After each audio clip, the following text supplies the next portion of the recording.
त्यांच्याकडून सूर वाजवणारला 20 रुपये बक्षीस झालेला आहे.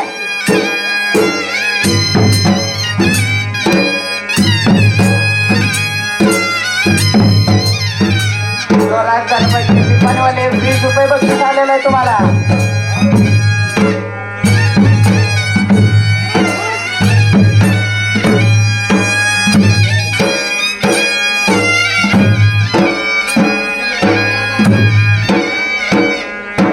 हॅलो, या ठिकाणी आरतीसाठी महिलांनी मंदिरामध्ये ताबडतोब हजर राहायचं. आरती झाल्यानंतर मंदिरामध्ये सर्वांनी जेवणासाठी सर्व महिलांनी ताबडतोब हजर राहायचं.